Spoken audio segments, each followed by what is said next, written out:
Hello folks, this is second video of our career related talks. Today we have Yadnik Bendale. We will be knowing about his GSoC journey as well as his internship journey in organizations like ISRO, DRDO and IIT Bombay. We will also be covering the steps and procedures to join these organizations as an intern. So without further ado, let's hear it from our guest.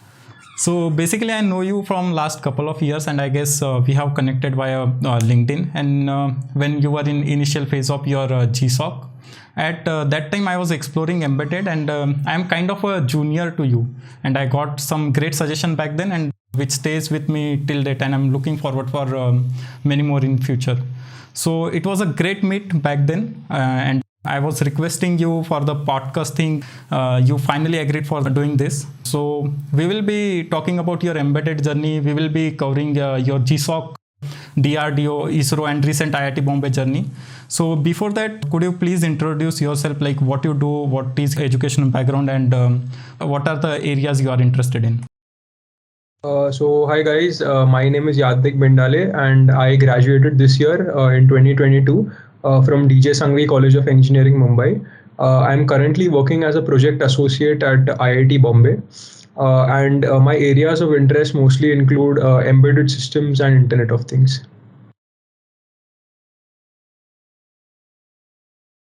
That's great. So I believe everyone in this embedded domain have a unique story of starting their own embedded journey, and everyone have their own intent to start and explore whole embedded things. So how did your embedded journey started from college to GSoC and open source contributor and project intern in this different type of wide range of organizations like DRDO, ISRO or IIT Bombay? Also, what were your initial days project, and how did they change till final year? Yes. So my journey is kind of like what happens with most of the engineering students is that they first get disillusioned with tech. They feel that I'm not made for this, and then they move towards, like, say, marketing or something, some non-tech role, and they say that I will move into that. So same thing happened with me during my first year. What happened was that I felt that this is personally not for me, and I should rather focus on things like marketing or something like that, finance, towards the non-technical part of it, because you're probably disillusioned that you wouldn't make it to like IIT or something like that. That is the story of majority of students that go through this phase. So I had, sorry, voice, mic. Yeah, sorry. So in tier 2 or tier 3 colleges, this is basically the common story. I myself have started with marketing.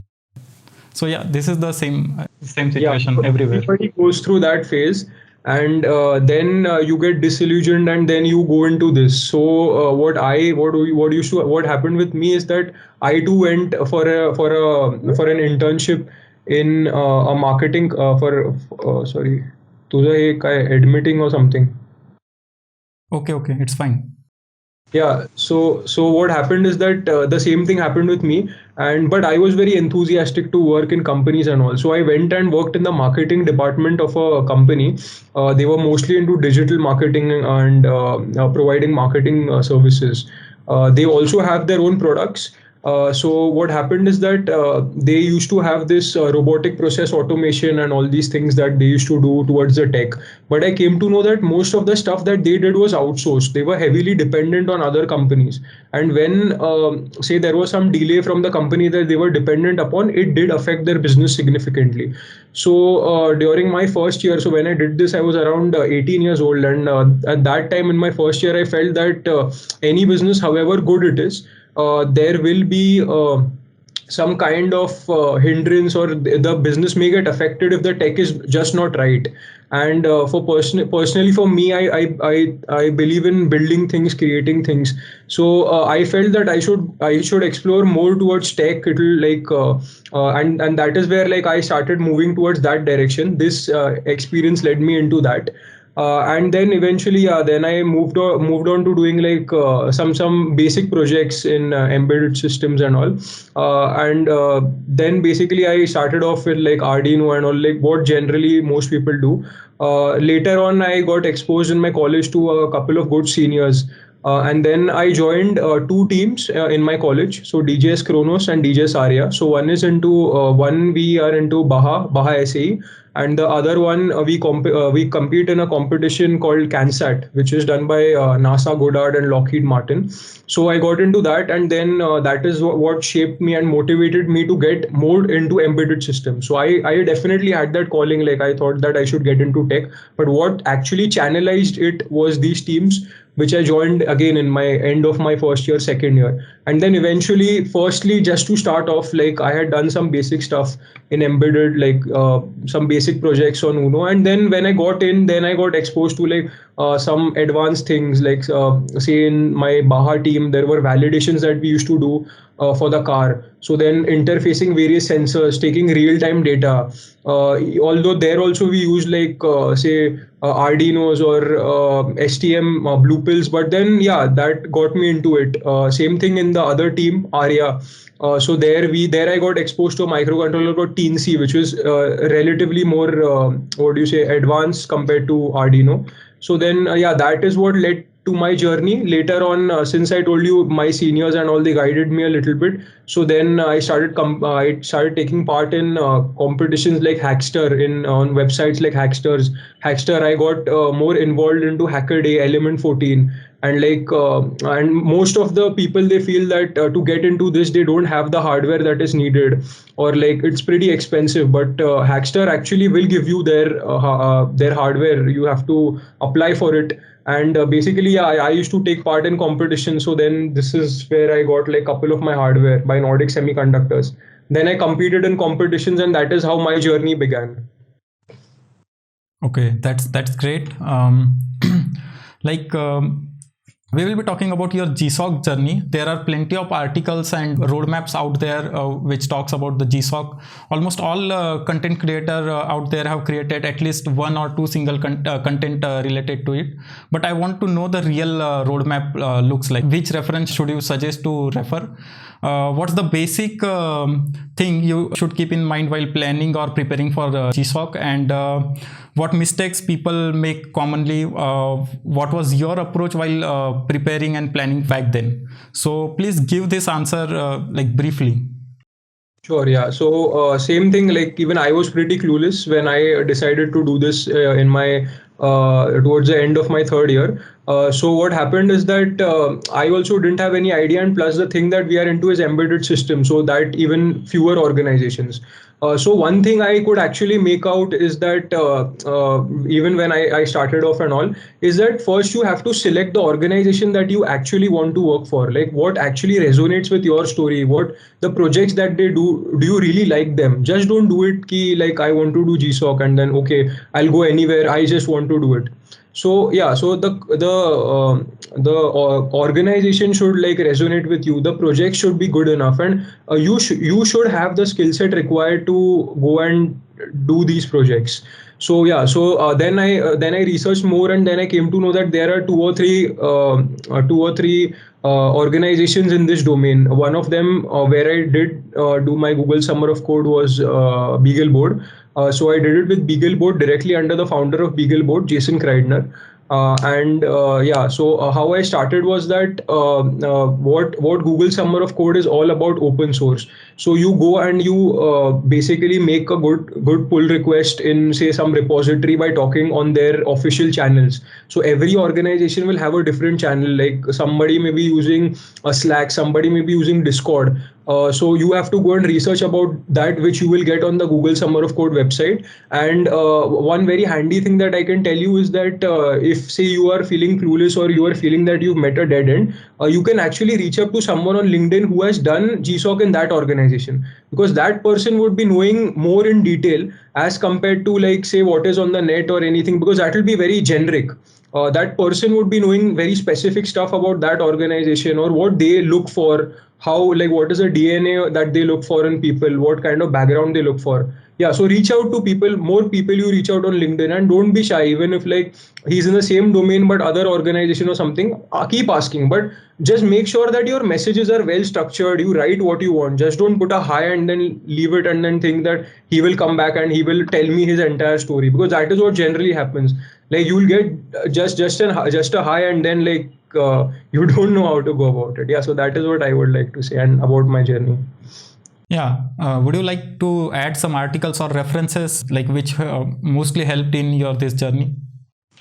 Yeah, so the references that I would say is like definitely the main website, the Google Summer of Code website. There you will get all the organizations, the previous students who took part, the projects that they do. Apart from that, do research about your organization. Go to GitHub and see all the repositories that are associated with that organization. See what like previous year students have done. Go and see their repositories, like what work have they done. So then you will get a better idea how like that organization functions, and then what work you will be expected to do over there. So yeah, this is more or less it. And rather than like any fixed resources, I would suggest go to their platform and communicate with the mentors, because they will know who you are. Unless you don't go and put yourself there and then tell them, "Ki, see, I have put this pull request, or I want to work on this project." They won't know who you are. If you are just randomly doing it, then when the evaluations and when the time to basically select you or not select you, they won't know who you are even after doing so much work. So this is what I would like to say. Yeah. And talking about mentors and community, what was the role of community in your journey, and how would you recommend people to find communities out there, because people are struggling with finding communities? And how did you find your mentors and communities in your initial days of career, and where to find them, basically the whole process? Right. Yeah. So, I would like to say that there is no fixed process, because see, it depends on your background, where you are placed. There is a possibility that your college may already be having very good mentors, very good seniors. Then you get it there itself. But say that you don't have someone, or like your college does not have that community. So then you have to keep looking. You keep trying for internships. Like once you get into an internship, you will know people whom to ask, whom to get in touch with. Or if not that, then you can stay very active on like say these platforms, Hackster, Hackaday. You will know what work is going on, what projects people are doing. You can follow those people. Say you can connect with them on LinkedIn. You can write to them that I really read about your project. I like this part, that part. Can you tell me more about this? How can I learn? Say you read a project about say machine learning in embedded systems, and you are new to that concept. If someone has done that project over there, you can ask them in the chat section, in the comment box, or you can ping them on LinkedIn and ask them, I am really keen on learning this. Can you please suggest a few resources or something? So then there you will get some guidance. And honestly, there is no like fixed path for mentorship. Like you don't go to one person for everything. There is like you will keep asking different people for different things, and your experience will be built basically by embedding all of that together, and then like basically you will be what you are. Yeah, yeah.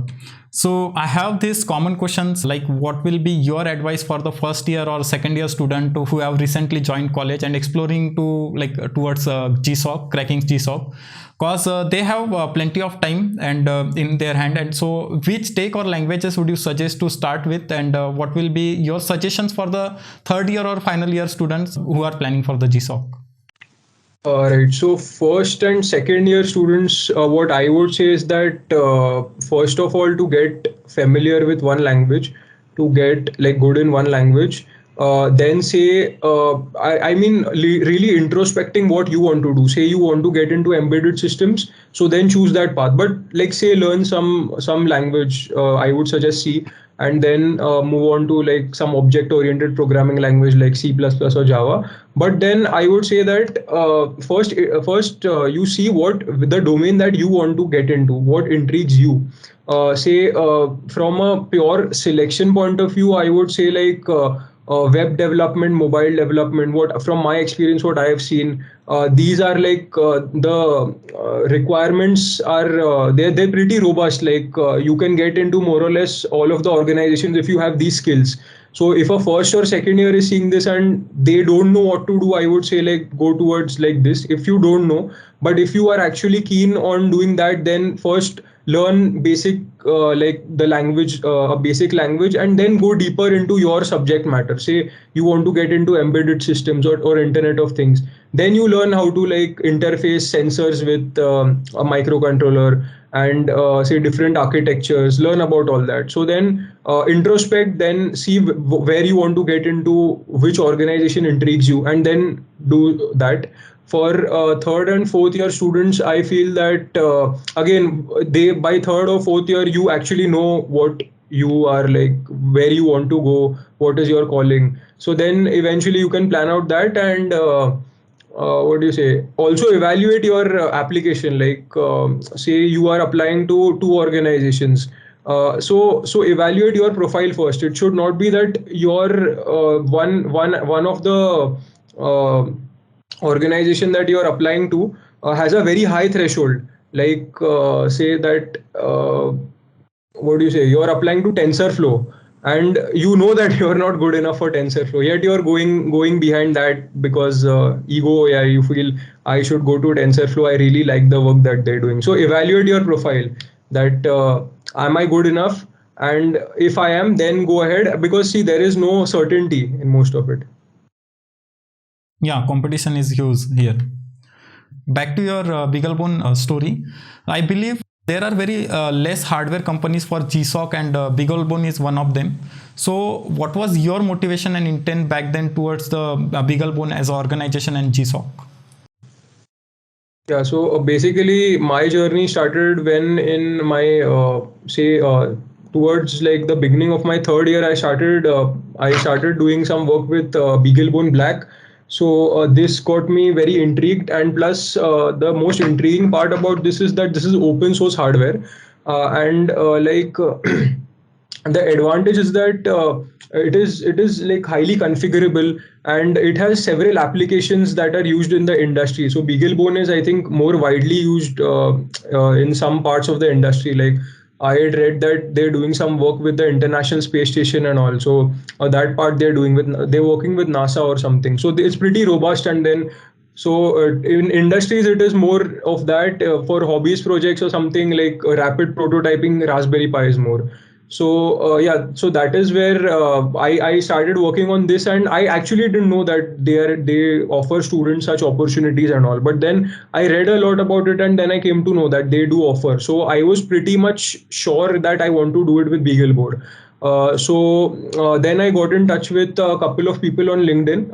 My mentor Deepak Khatri, he got me into this. He introduced me, and I'm really grateful to him. And yeah, so then he guided me, and then there is a wiki where you go through. So I evaluated myself, like where I could add value to the organization. And the project that I did was adding MicroPython support to Beagle Connect Freedom. So Beagle Connect, so this is Beagle Connect Freedom.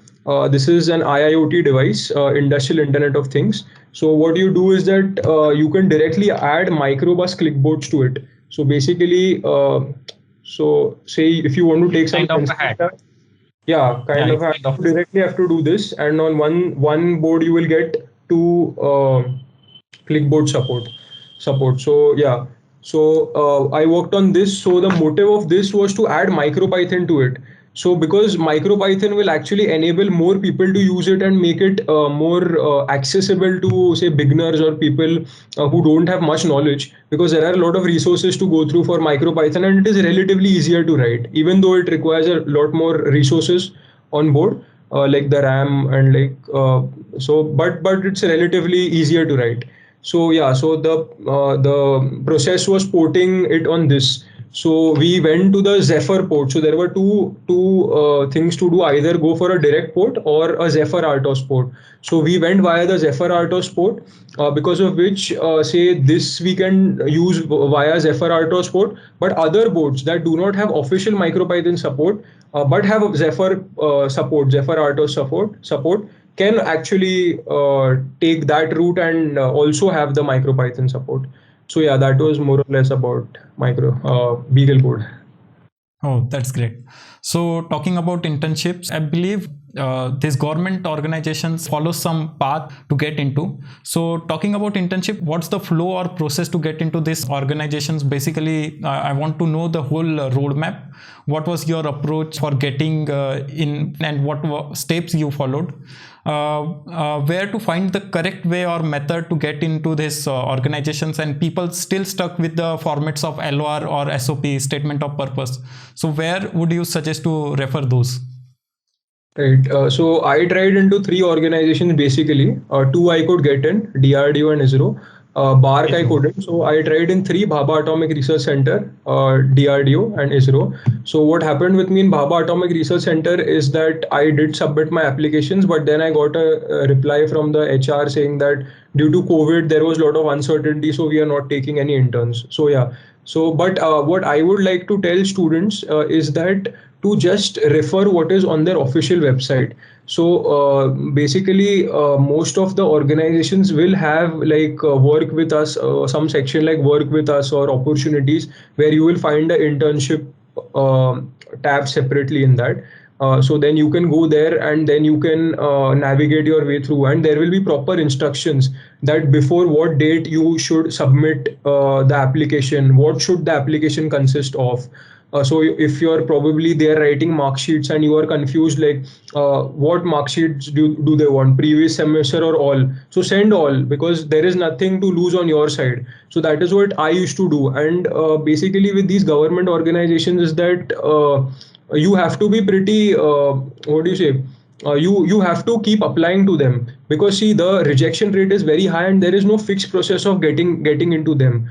There may be a possibility that some during some phase the HR does not require so many interns, or like it's very variable, there is no fixed way from what I have seen. So yeah, so you should try and keep applying, and look on the websites for the opportunities, what documents do they actually require. And one thing is that make your resume very good, like even if you don't have too many things on it, but try to like what do you say, just write about your projects in a very good way, and prevent grammatical errors and all that, because then that will put a very wrong impression on you altogether. Plus submit all the documents that they are asking, don't like leave out on one document or something like that, because then your chances anyways gone just by leaving out on one document.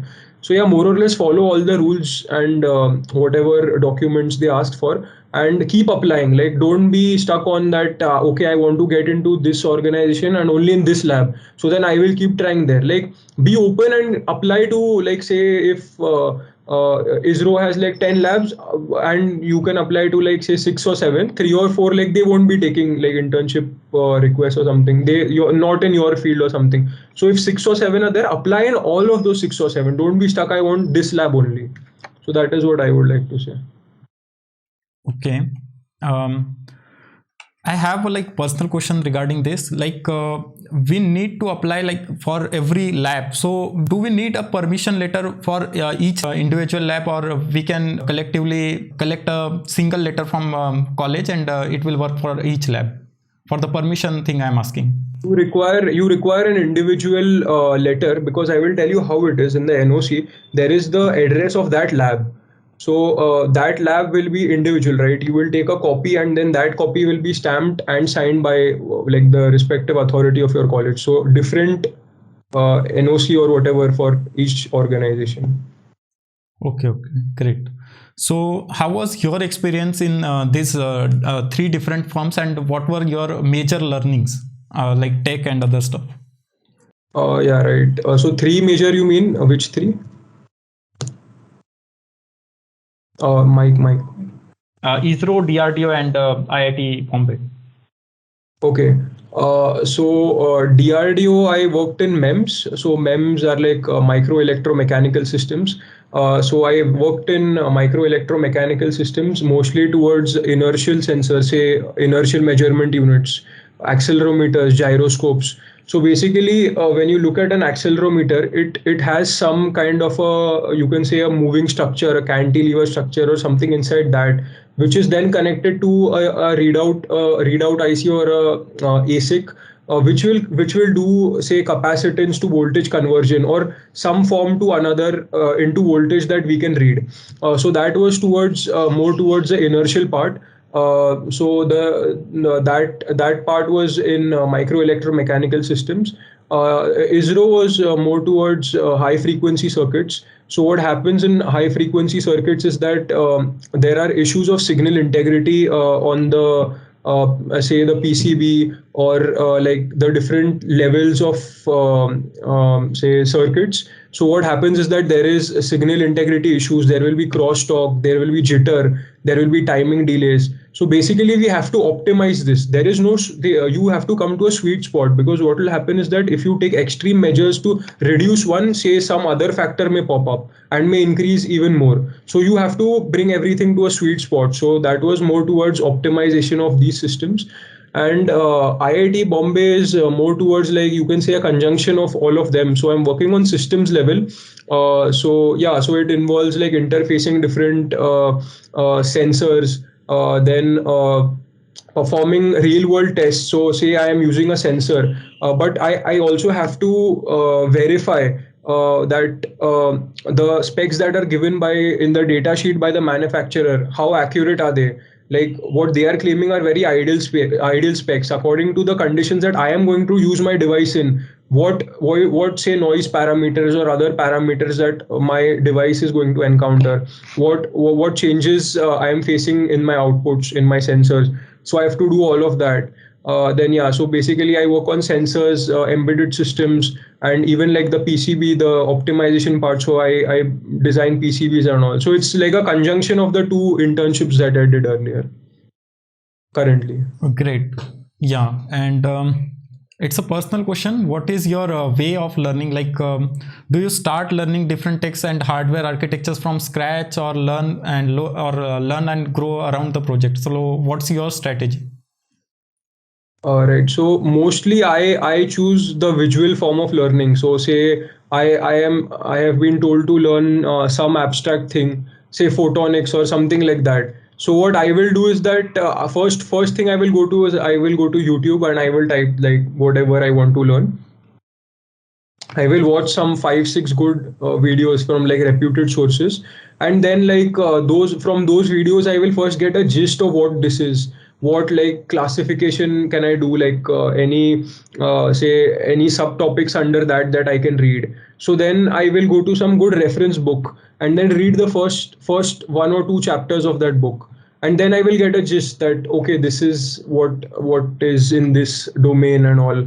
And say something that is actually that has coding or something, so I would suggest doing more of visual part, because reading you will lose track. You will try to read something from a book or something, you will lose track. Books I refer to, like I go to them when I am actually stuck on something, and that particular part I am stuck on, I will search that into a book. Or I don't follow like the entire book to learn things. I go for like more visual approaches, like say YouTube, or if there's something on Udemy, Udacity, something like that. More visual. Okay. Now, so talking about beginner point of view, like who have recently joined college, or they are in first year or second year, what should be the starting point, or what should be the approach or starting point to get into this domain? Like what takes or hardware architectures beginners should explore to get into this domain? Also, I'm getting a common questions from multiple juniors regarding the Arduino. I believe they are like, what after this, what after Arduino? So they are not getting a wider view of this domain. I believe they are stuck with the Arduino, and they are like, what after Arduino? So what will be your suggestion on this? Right. I would suggest after using the Arduino, because Arduino is pretty much library heavy. So I would suggest that after using Arduino, you have a gist of what you have an idea of what you are doing. You know, like the basic stuff, the basic communication protocols, how to implement that. You know the timing diagrams of these communication protocols. You have this idea, then I would suggest you move on to like an ARM based microcontroller, something like STM32, or Yeah, Cortex M4 based. yeah, Cortex M4 based, Tiva C. Yeah, something like that, because then you will actually understand, you will be even more closer to the hardware, and you will actually understand what is actually going on. You will be able to do like register level programming. Say that you want to interface a sensor, say you want to interface an accelerometer with your microcontroller. In Arduino, what happens is that you will type okay from import this dot h, some library dot h, and then you will just write print say x.imu, y.imu, and then you will get like all the readings. You don't have to do anything, more or less. But say when you're using these microcontrollers, you actually have to use their SDK, or like whatever documentation. You have to read their datasheet thoroughly, the datasheet of the sensor, or what you actually want to communicate to, the protocol that you are using, and then you have to type like you have to put in like the address and the value you want to write to the address or from the address. You have to do all that. So that is what like actually happens more or less in the industry and in depth, and what will be expected from you if you are actually into this domain.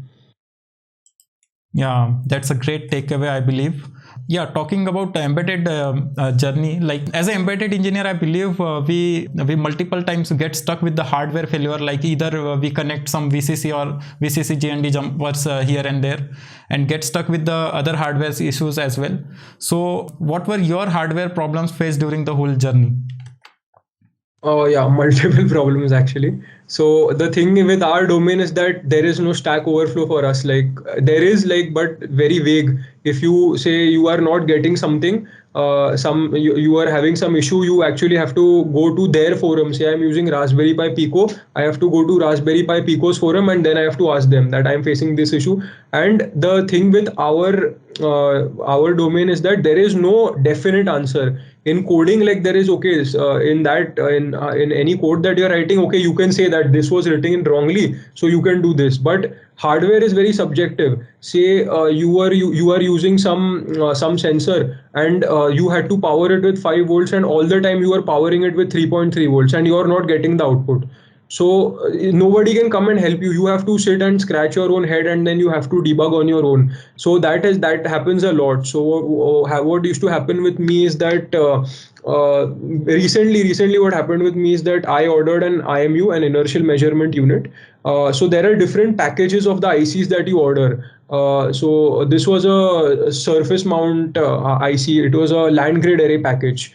Basically, I had to solder it. I made my own custom PCB to do that, and the track width was like around 0.3 mm. So I made that, and then I soldered it with my hand. So in LGA package, you can't see the leads compared to like say a dual flat no lead package or something like that, where you get a gist of like if your IC has been soldered or not.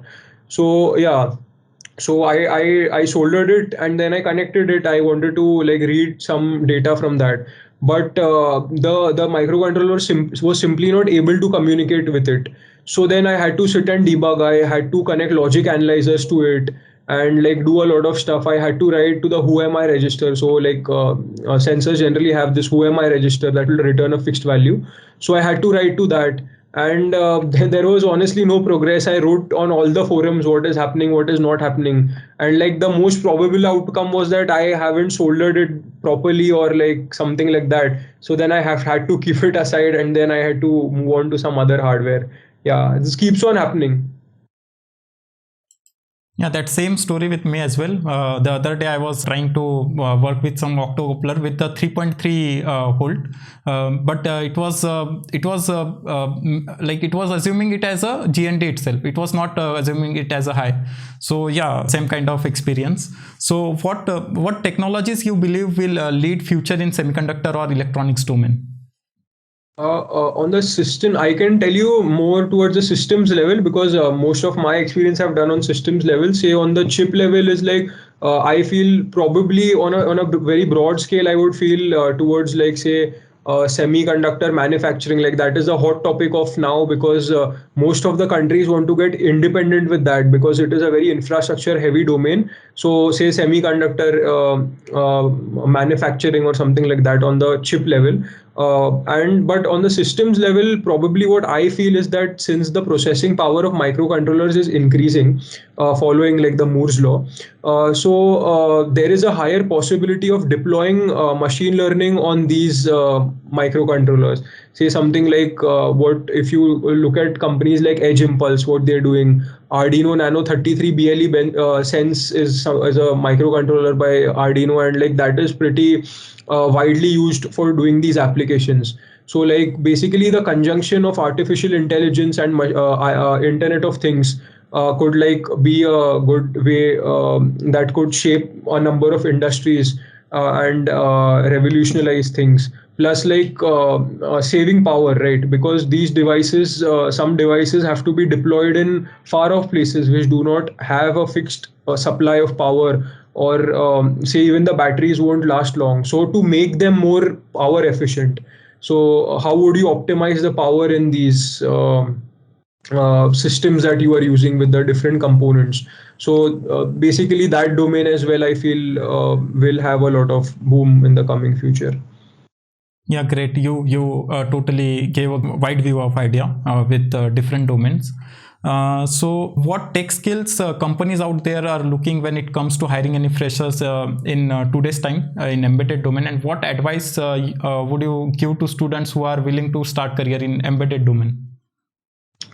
Uh, Honestly, like my work, I'm not into hardcore embedded, but like hardcore embedded in the sense my job is revolves more around like other things as well, like writing scripts and all. But from my experience, what I feel is that you have a good understanding of like say embedded C, a good understanding of embedded Linux. Then you actually have hands-on experience working on a number of hardware, like different architectures, different boards. That actually adds more value to your profile if you've done real world projects. So probably making those projects and putting it up on GitHub or a working example on YouTube, something like that. So that will also add a lot of credibility to your application. Yeah, and previous internships. So one thing that I personally feel is that see, if you are doing some work under a reputed organization, any work that you will do is bound to have some value. Like even if you are not doing a lot of work over there and you are in that environment, you will grow in some way. So that experience, so personally all throughout my journey, I have banked on that part, because the experience that you will get, the people that you will meet, they will shape your journey. And like that also adds a lot of value to like these companies, and they generally look at a very good balance of like skills, projects and internships. So if you can have like these in say this domain, or even like around this domain, then it will be pretty advantageous for you.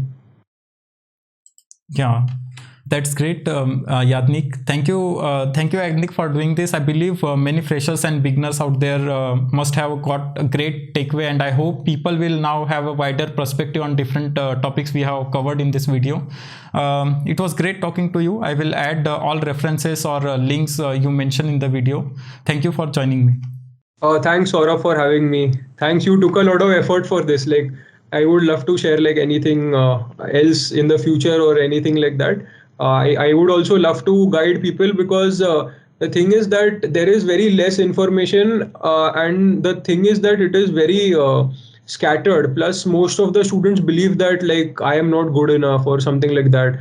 So that happens a lot. So if like there is someone like you, and like someone who's making like this content to motivate others, like, and getting people to share their experiences, so students will also feel that okay, like even I can do something. Like, yeah, see, honestly, because you also started from zero, even I have started from zero. So yeah, somebody who feels demotivated that okay, I cannot do something or I'm stuck somewhere, see, you have to keep going. The process is like you have to keep moving forward. So you're doing a great job basically. Thanks for hosting me.